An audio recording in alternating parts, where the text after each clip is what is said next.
Samantala, sa iba pang mga balita, Senate President Escudero pinabulaan ng pinapaboran niya si VP Sara sa kanyang mga desisyon hinggil sa impeachment trial.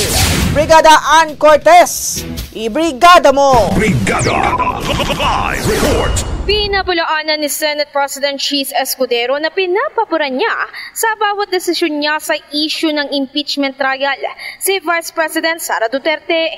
Gihit niya ang bawat desisyon niya rito ay nakabatay sa nakasulat sa batas at hindi nga sila nadidiktahan ng sinuman. Pero ayon kay Escudero, ang problema lang ngayon ay marami ang ganado at gigil na masunod ang kanilang gusto kahit nga labag sa batas. Kaugnay nito, pinaalalahanan ng senador ang lahat ng mga miyembro ng Kamara na gigil sa impeachment trial na iwasan ng pagmamadali dahil maaari itong magbigay ng armas sa Vice Presidente para kwestiyonin ang proseso.